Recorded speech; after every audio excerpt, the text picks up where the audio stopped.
ভলিউমের দরকার। তাহলে এখানে তো আমাদের এটা গ্রাম দিয়েছে, তাহলে এটা তো মাস পার ভলিউম পার্সেন্টেজ হওয়া দরকার, কিন্তু বের করতে বলেছে ভলিউম বাই ভলিউম পার্সেন্টেজ।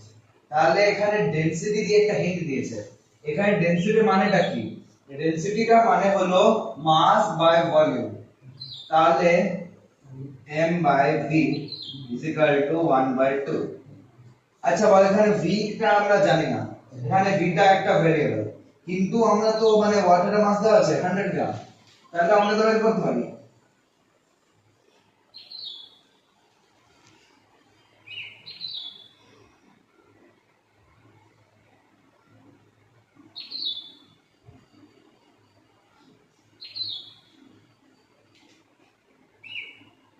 দেখ কত পেলাম, ডেনসিটি অফ ওয়াটার এখানে m by v is equal to 1.2, তাহলে 100 by v is equal to 1.2, v is equal to 100 divided by 1.2 is equal to 1000 divided by 12।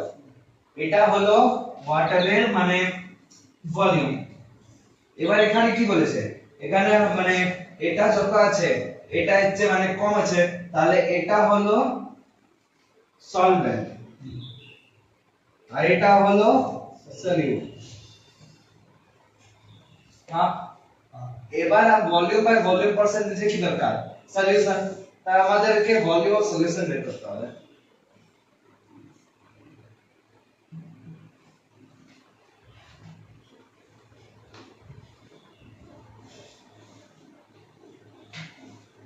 তুই বল যে সলিউশনের ভলিউমটা কি দিয়ে বের করব?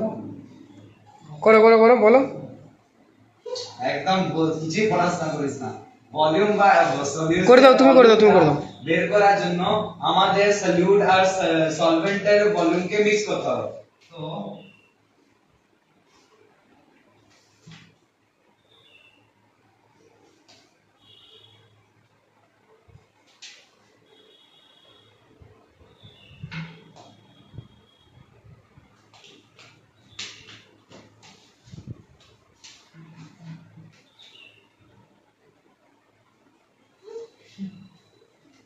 আস্তে দেখো, আমরা যেহেতু জানি যে ভলিউম অফ আমাদের সলিউটের যে ভলিউমটা সেটা হলো 1000/12 মিলিলিটার, আর আমাদের এখানে সলভেন্টের ভলিউমটা হলো 200 মিলিলিটার। এবার এই দুটোকে প্লাস করো, তাহলে কত বের হচ্ছে?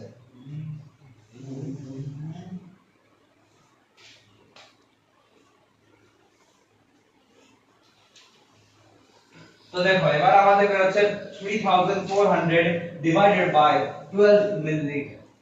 এবার আমরা ভলিউম বাই ভলিউম পার্সেন্টেজটা করতে হবে।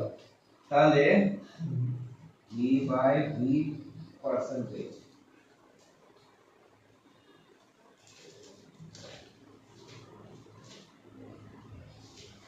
যেহেতু আমরা জানি যে ভলিউম অফ দি সলিউট হলো এত আর সলিউশন এত, তাহলে আমরা ডাইরেক্ট ভ্যালু বসিয়ে দেব।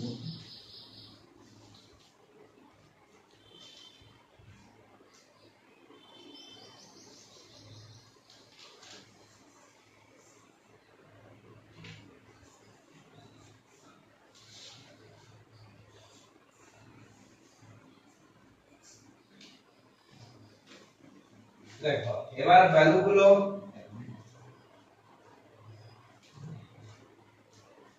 দেখো ভ্যালু গুলো এবার পুট হয়েছে, তাহলে 1000/12 divide by 3400 divided by 12 into 100%। এবার এটা মানে উপর নিচে হয়ে যাবে, তাহলে